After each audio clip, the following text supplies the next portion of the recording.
Aquí estamos con Verónica Aliaga, psicóloga clínica, especialista en autoestima y bienestar. Muy bienvenida, Verónica, un honor tenerte con nosotros. Muchas gracias, Tomás, el honor es mío.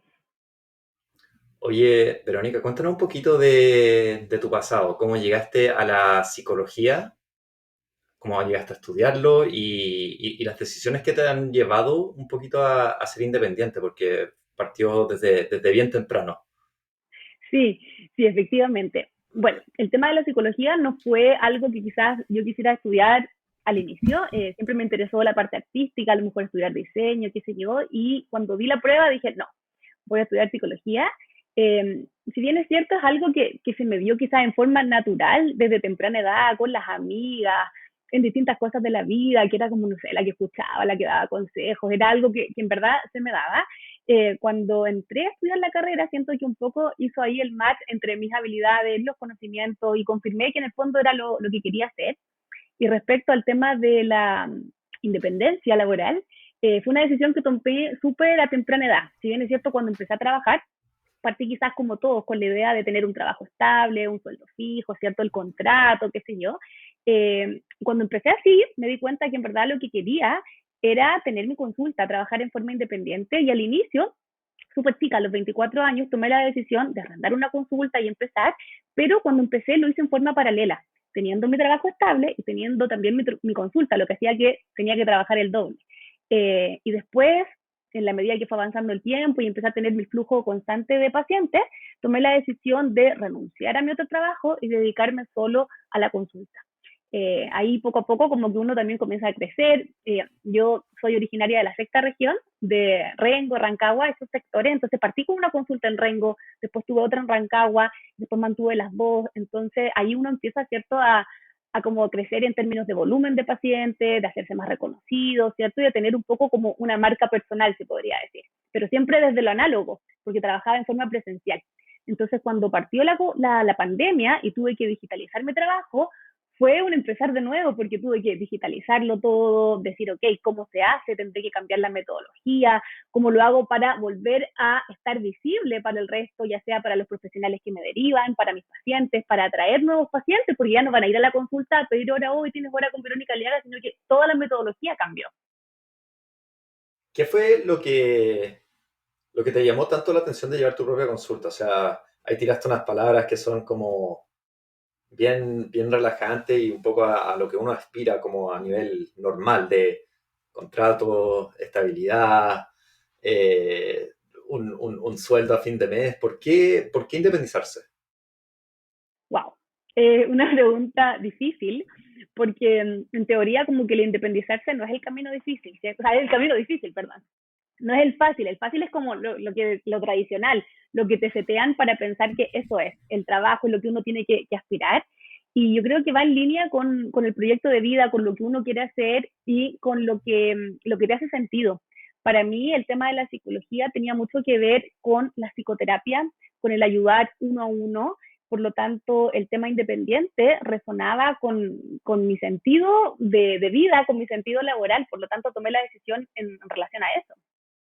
¿Qué desventajas y también beneficios le has visto? ¿O estabas evaluando, onda? ¿Por qué no tirarte de lleno como independiente cuando tenías ahí solo 24 años? La chica. Mira, yo creo que me pasó, tuve como dos visiones ahí. Mi mamá también es una profesional independiente, por lo tanto yo la vi toda la vida, que lo más bien ella podía tener su consulta, tener sus lucas, le iba bien, por lo tanto como que no me daba miedo lanzarme a la piscina. Por otro lado, mi papá era un trabajador público con un sueldo fijo que me decía así como, pero ¿cómo te vas a hacer independiente? En verdad no vas a tener plata, ¿cómo vas a llegar a fin de mes? ¿Quién va a ir a tu consulta? Eres demasiado chica. Como que él tenía toda esta voz negativa y por otro lado tenía esta otra visión. Por lo tanto, es complejo porque uno tiene que derribar toda la presión social que eso conlleva y también todas las creencias limitantes que uno mismo tiene. Que, ok, uno recibe ese mensaje, pero uno también se lo cuestiona. ¿Será que me va a ir mal? ¿Será que voy a tener pacientes? ¿Será que voy a poder ayudar realmente a alguien? Por lo tanto, creo que el ser independiente es lanzarse a la piscina y derribar todas estas creencias limitantes, toda la presión, todas las exigencias que muchas veces tenemos y como que resetear también un poco nuestro cerebro para poder atrevernos. Oye, mucho de valentía. sí, pues, tal cual. Mm. Cuando me contáis ahí de como ya la voz de tu papá y después una visión, tu mamá como que te impulsaba y te daba como una voz positiva, ahora simplemente su ejemplo y lo que tú estás viviendo. Mira, era el ejemplo que yo había visto toda la vida y el cómo también se podía ir dando, pero también el dale, él ya también me Mm, impulsaba, así como que tienes que perder y yo creo que también eso me ha ayudado hasta el día de hoy, cada vez que tengo un desafío es como, ya, ¿qué tanto? Démosle nomás. ya, qué buena, qué buena. Sí, ¿Tu mamá era psicóloga también o alguna otra no, profesión? es médico y Médico. trabaja, tiene su consulta desde siempre. Ya, buenísimo, buenísimo. ¿Cómo creéis que ha cambiado la cosa, o sea, en estos años y haciendo referencia a lo que estaba hablando de que la pandemia fue básicamente reinventarse? ¿Cómo veis el panorama para futuros psicólogos que están por graduarse o están fresquitos ahí con su primer año o dos de experiencia? Mira, yo creo que con el tema esto de la digitalización de la carrera, se dan hartas cosas. Primero, cuando partió la pandemia, creo que quizás también todos un poco improvisamos. Es como, ok, esto es lo que tenemos, ¿qué podemos hacer?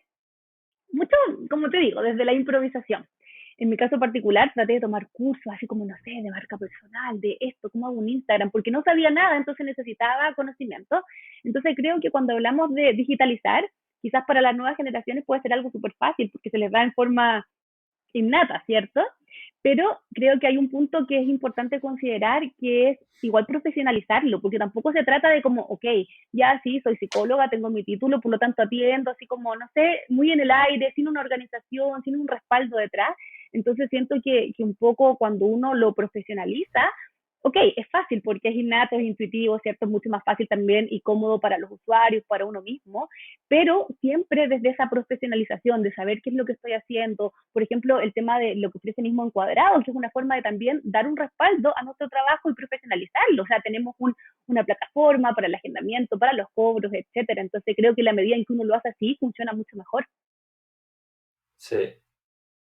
¿Cómo, ¿Cómo navegáis esto de el estar como constantemente aprendiendo? O sea, ahí tiraste un tema clave, o sea, marca personal. En la U no te enseñan de marca Nada. personal como psicólogo, como médico, en cualquier área de la salud, creo yo. Eh, ¿Cómo te ha afectado eso como en términos de tu carga laboral, por así decirlo? Porque son horas invertidas en algo que quizás no tiene un retorno inmediato, pero es al final lo que te está trayendo nuevos pacientes y te está dando a conocer. Exacto. Mira, es algo de lo que yo no tenía idea. Gracias a la brandista y le paso un saludo a la Cata. Aprendí Grande la cata. un montón, sí, grande la Cata. Aprendí un montón porque era algo que yo no tenía idea. O sea, como que en verdad ya, ok, sí, yo era psicóloga, me podían conocer, ¿cierto? En el mundillo, en el círculo donde yo me movía, pero nada más. En cambio, ahora que como que trabajas en forma digital, tienes que tener algo que sea como reconocible para el resto y es difícil, sobre todo porque es uno mismo. Entonces ahí también nuevamente aparecen nuevas creencias limitantes, que es como, ¿cómo me voy a mostrar? ¿Qué van a pensar de mí? ¿Será que me veré poco profesional por estar en Instagram, por, qué sé yo, salir en un live con alguien? Entonces, nuevamente hay que derribar un montón de mitos, yo siento, para lanzarse y para decir, ok, esto soy yo, y también cómo quiero construirlo, qué quiero que sepan de mí o qué es lo que yo quiero que asocien mi cuenta, mi marca a mis como valores profesionales, se podría decir. Ujú. Y eso es ¿Cuáles difícil de fueron hacer un poco también. los... Sí, bueno, me imagino que, y especialmente como con tu área de expertise de autoestima, o sea, cuando uno a nivel profesional se está lanzando algo tan nuevo, en donde hay tanta duda de cómo me va a ver la gente, en algo que una carrera como bien respetada, o sea, yo creo que la imagen que uno tiene de psicólogo es como en una sala, así como cara a cara, con un poco de nervio, de que me están interrogando, es formal, etcétera, y creo que eso ha cambiado mucho, entonces como un poco, ¿cuáles creéis que son a nivel general los mitos que uno tiene que derribar? Si queréis, partamos como a nivel de profesional que se está independizando, Uh -huh. luego como psicólogo, y sería súper interesante también escuchar un poco de los tuyos y cómo usaste tu propio conocimiento para salir adelante. Ya, qué interesante. Mira, estaba pensando en un concepto para eso y creo que es súper importante deconstruir. Deconstruir todo este como paradigma quizás como más antiguo, más rígido que tenemos respecto a lo que es ser un psicólogo o en su defecto cualquier profesión. Porque claro, muchas veces tenemos como un concepto rígido y prejuicioso de que tenemos que ser de determinada forma, hasta vestirnos de determinada forma, no sé, yo lo veo también de cuando trabajaba en forma presencial. Como yo empecé a trabajar súper chica, era casi que me disfrazaba, no sé, de adulta, para ir a trabajar, para verme respetable, y el delantal, ¿cierto? Y eso de repente igual también marca como una distancia. Entonces, si yo tuviera que dividirlo desde el punto de vista mío, lo dividiría como en dos etapas. Esta etapa que quizás era más rígida, más desde el cumplir, más desde el deber ser, versus esta nueva etapa en donde intenté conectarme más con mi autenticidad, porque siento que si alguien va a atenderse conmigo es por lo que yo soy, porque lo que yo soy le da confianza más allá de lo que yo quiera venderle. Entonces creo que es súper importante también ahí trabajar la autenticidad, quién soy yo como persona y quién soy yo como profesional, y ahí hacer como ese puente. Interesante la palabra que ocupaste, venderle. Creo que ahí hay una gran traba para profesionales de la salud que lo ven tan de la mirada de paciente y no cliente, pero al final del día uno tiene que un poco vender su servicio, su conocimiento, experiencia, todo eso. ¿Por qué, qué te ayudó a ti a derribar ese choque que existe en el mercado de de como la venta y el trato que uno tiene con sus pacientes? Wow. Es súper difícil porque yo creo que si tú hablas con cualquier profesional, no todos, pero yo creo que la mayoría, cuando hablamos de vender o de dinero, es un tema súper incómodo. Y si tú me preguntas, yo creo que antes de empezar a usar un cuadrado, cobrar era lo peor que yo tenía que hacer. Me sentía como mala, así cómo voy a estar cobrando con algo, por algo que estoy haciendo con tanto cariño. No sé, me sentía mal cobrando, y eso hacía de repente que también se me desordenaran las cuentas porque esperaba, al final a las personas les tenía que cobrar más de una sesión. Entonces venderse es difícil, pero en la medida en que uno entiende que no es que me esté vendiendo, sino que es mi trabajo, y mi trabajo tiene un valor. Y el valor, claro, tiene un valor económico, pero también tiene un valor que es invaluable para nuestros usuarios. Entonces creo que ahí también nuevamente de construir los conceptos, dinero, valor, ¿cierto? Y un poco hacerlo en línea con lo que a ti te da sentido. Hagamos el ejercicio de como, y si queréis ocupamos números ficticios, de como deconstruir mi consulta y agregar un valor. Creo que también hay un tema de cuánto cobro. O sea, chuta, me comparo con el resto, pero las experiencias son distintas, a nivel auténtico somos distintos. Creo que el ponerle un precio a alguien que es independiente también es muy distinto a lo que existe como a nivel mercado, donde, no sé, una clínica o algún centro médico te está fijando el precio, que al Está final es el precio de ellos. estandarizado, No, sí, claro, está todo estandarizado y es el precio de ellos. O sea, la consulta de 30 lucas, a ti no te van a llegar 30 lucas, te van a llegar tal cual.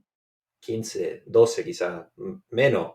Entonces, ¿cómo, si estuviera ahí como, no sé, veamos, como una buena forma de construir eso, es decir, como, mira, yo, mi conocimiento se valoran tanto, mi forma de ser se valora tanto, ¿cómo podríamos perder ese miedo? ¿Qué ejercicio como práctico existe para llegar a decir, no, la hora conmigo vale 40 lucas? Wow. Tus preguntas están ahí al hueso, Tomás. Es difícil. A mí Ujú, personalmente es algo que me cuesta mucho porque uno sin querer se compara. Entonces de repente, ujú. claro, uno se mete, no sé, al perfil de alguien y uno dice, pucha, no sé, a lo mejor tal persona tiene menos experiencia que yo, pero cobra mucho más que yo. O tal persona al revés, ¿cachai? Entonces, yo creo que quizás a todos los que nos están escuchando ahora les ha pasado eso, que antes de empezar a usar, dicen, ya, voy a psicopatear un poquito otras cuentas como para cachar a cuántos están y quizás ahí ver. Pero yo creo que aquí el tema es que uno se quede tranquilo con distintas cosas. Tú me dijiste ahí factores. Veamos qué metemos ahí en esta juguera. Creo que es importante entender, uno, el tiempo, de cuántos son las sesiones. Hay profesionales, no sé, nutricionistas, que atienden, no sé, de 30 minutos, 45 minutos, una hora, ¿cierto? Yo creo que ese es un factor importante como para ordenarnos y para ver, qué sé yo, cuánta plata puedo generar en un día, cuántos pacientes puedo atender, etcétera. Otro punto importante es nuestra experiencia, cuántos años llevamos trabajando en términos de de nuestros propios conocimientos que vamos adquiriendo, ¿cierto? Y todo. Lo otro es qué tan efectivo es mi tema. O sea, si de repente necesito extender muchas sesiones o de repente con pocas sesiones tengo, porque las personas también van a invertir no una sesión, sino que es un tratamiento. Nuestros estudios, o sea, hay un montón de factores que influyen a la hora de ponerle precio, valor a nuestros servicios. ¿Y eso Y tiene también el valor, algún... perdón, y también el valor que le estoy entregando al otro. Le estoy Obvio. entregando una solución, le estoy entregando una pauta. ¿Qué es lo que entrego? Sí, como más o menos en qué estoy transformando a esta persona, básicamente, el resultado final. Oye, Exacto. ¿y cómo afecta el precio y el nivel como de ingreso como independiente a el autoestima que uno trae a su consulta profesional y también a su bienestar? ¿Cómo a qué te refieres? ¿De qué forma afecta el precio? Como, o sea, la capacidad de cobro, o sea, porque si uno vive en la comparación como constante de, no, es que la Verónica y la Fernanda cobran 25, así que yo también voy a tener que estar en 25. Pero me imagino que esos aspectos de comparación y también de como imponerse esas limitantes de como porque ellas cobran tanto y yo también tengo que cobrar tanto, te llevan un peso. O sea, yo en mi cabeza puedo decir, yo he hecho 3 diplomados más, yo soy mucho más de nicho, podría cobrar tanto más, pero dado que mis pacientes se pueden ir donde la Vero, como que uno al final no se está valorando, como qué peso te agrega eso Exacto. en tu vida.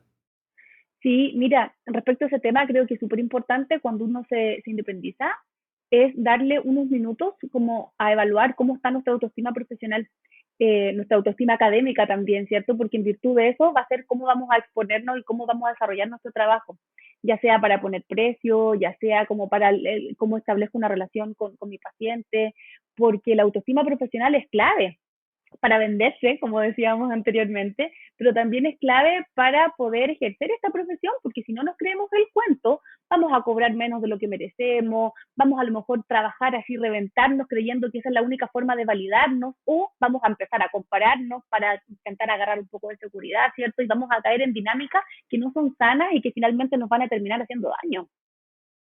Ujú, sí. ¿Tú estás feliz siendo independiente? Sí, me encanta. No, no me imagino haciendo otra cosa. En verdad creo que, no sé, es lo que vamos a hacer. Si tuvierais que, o sea, si te invitaran a hablar a la Católica con todos los alumnos de psicología de último año, ¿cuáles serían tus recomendaciones? Wow. Eh, que no tengan miedo. Creo que es súper importante seguir nuestros sueños, esa intuición que uno le dice lo que uno quiere hacer y lo que te hace feliz. Y para eso hay que lanzarse, aunque sea con miedo, las cosas se van arreglando en el camino.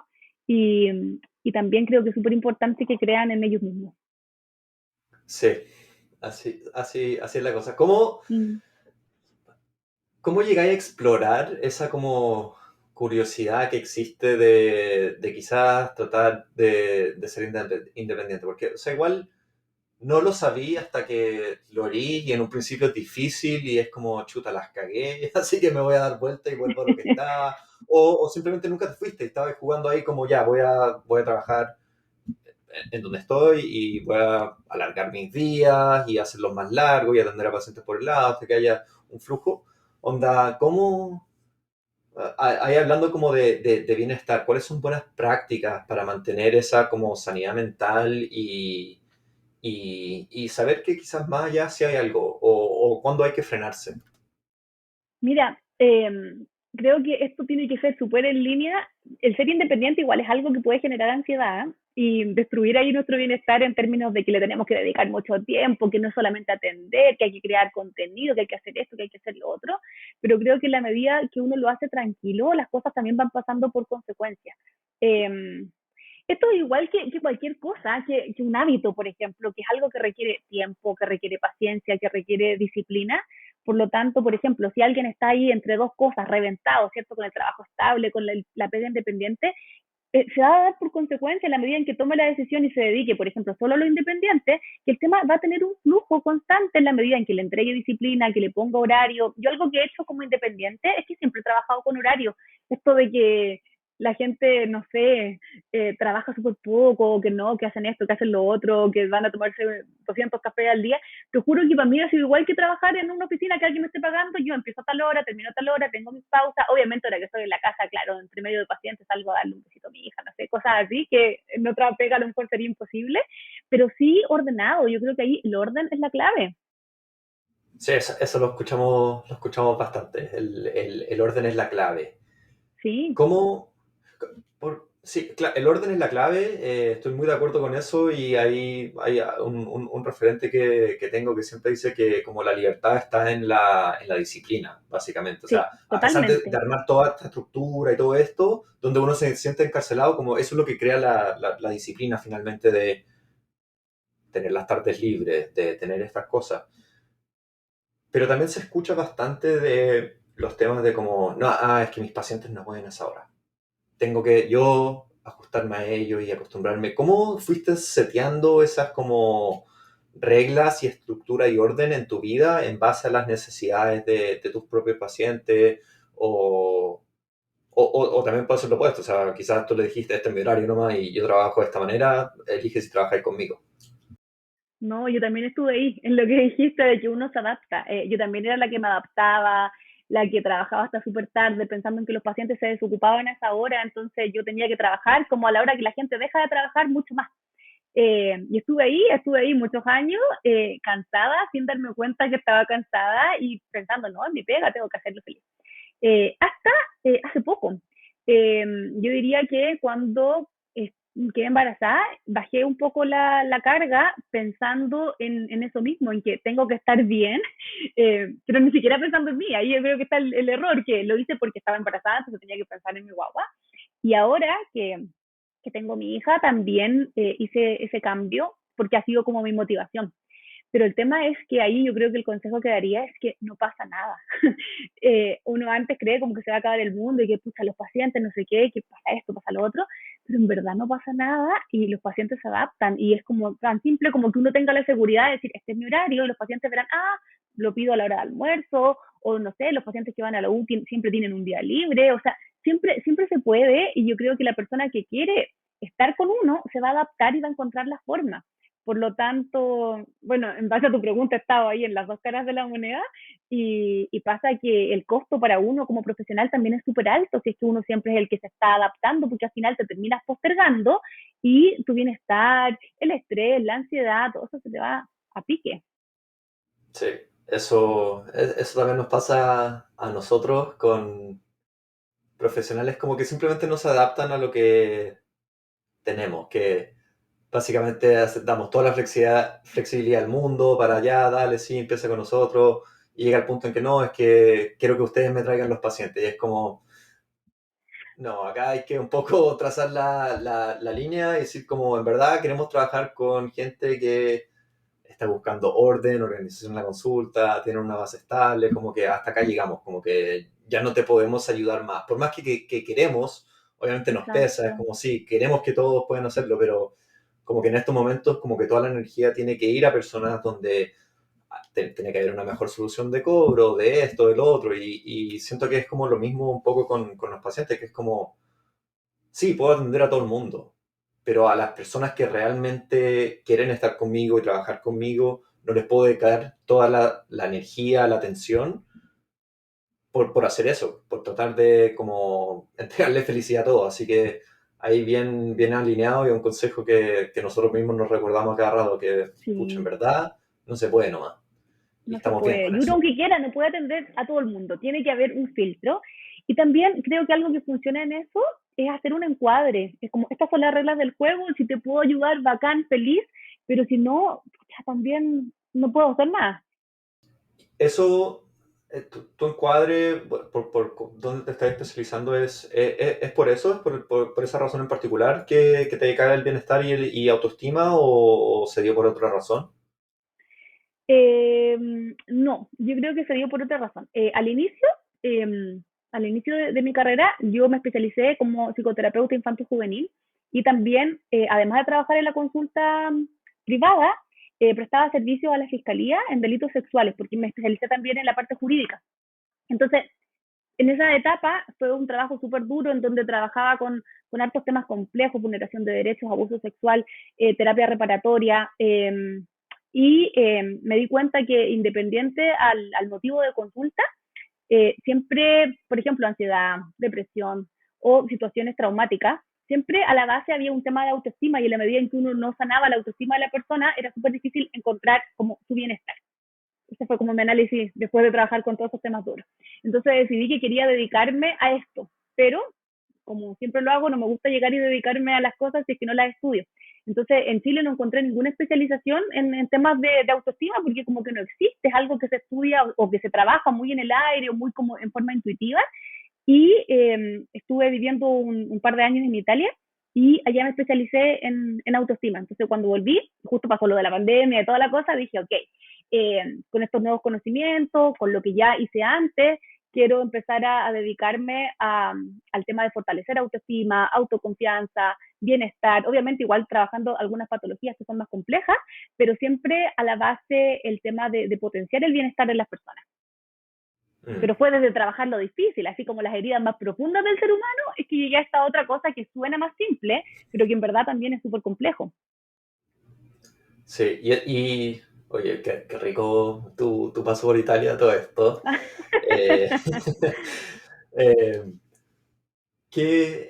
y qué beneficios le has visto al decir como, me- al tener tu encuadre o un poco la especialización y el mensaje como más directo a los pacientes y prospectos, por así decirlo, gente que potencialmente está tratando de trabajar contigo, como qué beneficios le has visto a medida que te has especializado y te has enfocado un poquito más? Ya, creo que el enfocarse en algo es muy positivo tanto para uno como terapeuta como también para el paciente, porque cuando te buscan saben más o menos que lo puedes ayudar con un problema específico, ¿cierto? Pero también hace que tu trabajo sea mucho más resolutivo en términos de que como tú ya sabes el proceso, conoces como lo que el paciente necesita, obviamente cada persona es un mundo y requiere cosas distintas, pero cierto, hay ciertos como patrones que pueden ir repitiéndose. Eso hace que el trabajo sea mucho más eficiente, más estratégico y también más breve. Mm, Muy en línea puras también buenas con lo que cosas. la gente necesita hoy en día, que no es perder tiempo, es como ir ahí directo al grano. Sí.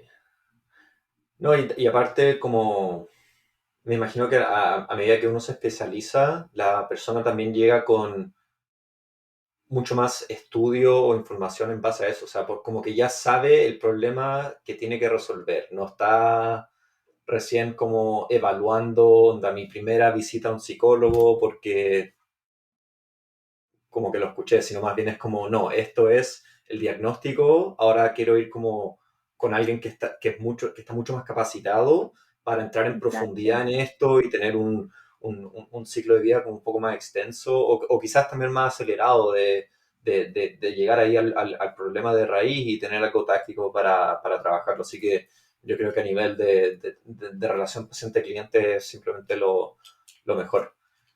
totalmente. Sobre todo porque hoy en día el paciente también está más empoderado, sabe, googlea Mm. todo. Entonces, cuando ya va a la consulta, tienen un poquito de pega ya hecha. Sí, no, Google ya es el Ya doctor, el hizo la pega. psicólogo, el nutricionista de todo. Google ya lo diagnosticó. Sí. Veía Google como una amenaza ¿En qué? ¿En términos de qué? de como, onda, que la gente se puede como autodiagnosticar y quizás no tiene que ir al psicólogo, no sé. Como que No, te genera ruido eso. no, ¿sabes por qué? Porque yo creo que cuando hablamos de, no sé, hasta inteligencia artificial, que puede haber una app que uno le diga, hoy tengo pena, ¿qué hago? Que la app te responda algo. De más que en términos de conocimiento, sí, porque el conocimiento ahí está ahí, o sea, podemos buscar lo que queramos y vamos a tener la respuesta, pero hay algo que nunca se va a poder reemplazar, que es el contacto humano, es el vínculo terapéutico, es esta cosa como linda, que yo creo que, por lo menos en mi caso, cuando yo trabajo con mis pacientes, siento que es un sello muy característico de mis terapias y siento que eso es irreemplazable, porque por más que bajemos una app y desarrollen así como, no sé, la cuestión más bacán del mundo para reemplazar un psicólogo, eso es irreemplazable. Mm.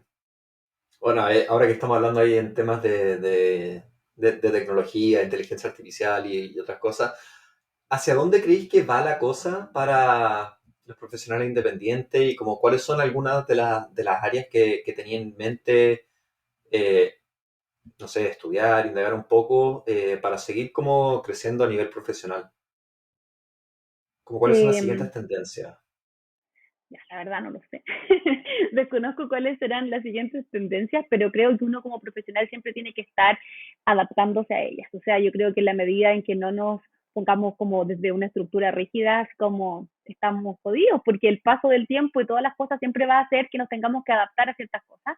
Eh, Creo que, por ejemplo, esto mismo, lo que ustedes ofrecen, era algo que a lo mejor hace unos años era impensado, pero que pucha que nos facilita la vida y pucha que hace que nos focalicemos en lo realmente importante que es atender a nuestros pacientes. Eh, entonces, creo que la adaptación es clave y el tema de estudiar o de ver cositas tiene mucho que ver y estar en línea con lo que a uno lo motive. Personalmente ahora yo estoy iniciando un máster que es en educación emocional porque es algo que me encanta y que creo que es una herramienta que pucha, facilita la vida de las personas y en lo que como que la educación tradicional está súper al debe, porque a nadie le enseñan educación emocional en los colegios, en la universidad, y que con esas herramientas uno en verdad funciona mejor. Así que en mi caso particular, mi nuevo desafío es eso, pero creo que uno siempre tiene que tener esta curiosidad intelectual y ver qué es lo que necesito, qué herramienta requiero, ¿cierto?, para hacer mi trabajo mucho mejor y Ujú. nunca dejar de hacerlo.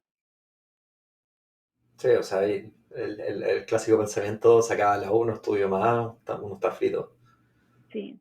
Uy, pero ahí, mira, es que se me acaba de prender la ampolleta con algo. Yo creo que cuando uno recién sale de la U, ahí me pasó que estudiaba así compulsivamente, diplomado, que hubiera, no me voy a meter en esto. ¿Por qué? Como para agarrar seguridad, pero lo hacía como desde la inseguridad, ¿cachai? Como para lo que hablábamos antes, como para venderme o como para, ok, para verme más grande o para verme más como con más herramientas, etcétera. Y si bien es cierto, no he dejado de estudiar, siento que el motor un poco ha cambiado porque no es para validarme, no es para tener más seguridad, sino que es todo lo contrario, porque tengo la seguridad, quiero hacer esto para entregar, ¿cierto? Entonces como que cambia un poco el fin. Oye, bien interesante eso. Uno ahí, porque el mayor problema que he detectado de gente que está recién saliendo de la U es como no tengo la experiencia. Y ahí uno entra en el camino que es como trabajo y gano la experiencia, o gano experiencia o me empiezo a camuflar un poco con diplomado en esto, magíster en esto, certificado en esta otra cosa. Así que bien interesante ese tema de las dos opciones. ¿Cuál es más importante? Sí. Y bueno, yo creo que también está en línea con nuestra necesidad, qué necesitamos en ese momento, pero lo importante es como hacerlo desde la seguridad y no desde la inseguridad, porque si no alimentamos más la inseguridad y vamos a hacer el curso que se nos ocurra, pero nunca nos vamos a sentir capaces a lo mejor para dar el salto. Y para dar el salto solo se necesitan ganas y después uno ahí lo va armando en el camino. Sí. ¿No? Y hacerlo de la seguridad, o sea, el salto se tiene que hacer de un lugar de como, no de miedo, ni de limitaciones, ni nada, sino de lo opuesto, o sea, de prosperidad, abundancia, seguridad, que al final esto es lo que me va a llenar, no de como Exacto, mi trabajo es tan malo ahora y me llevo tan poca plata de la consulta que me voy a llevar como la misma cantidad en otro. No, es como al revés, me va a llenar esto, me va a hacer feliz, voy a poder atender mejor, voy a poder hacer todas estas otras cosas. Es casi que un privilegio poder hacerlo. tal cual. Buenísimo. Oye, Vero, muchísimas gracias por pasar por acá, conversar con nosotros. Siempre muy rico hablar contigo, poder interactuar. O sea, hablamos harto por Instagram y por correo, así que buenísimo tener Sí, esta instancia de que nos compartáis tu buena energía y conocimiento. Ojalá que de acá salga harto contenido para distintas personas y que puedan pegarse el salto de ese lado de la seguridad, no de la inseguridad. Y, y eso, un placer tenerte acá con nosotros. no, gracias a ti, gracias a ti. Fue una conversación súper rica, así que espero que a quienes nos estén escuchando les haya servido y que sirva para cuestionarnos, para deconstruir todos estos conceptos que hablábamos que de repente nos hacen daño, para combatir nuestras creencias limitantes y por sobre todo para volver a creer en nosotros mismos. Buenísimo, muchas gracias, un abrazo grande. Gracias a ti, que estés bien.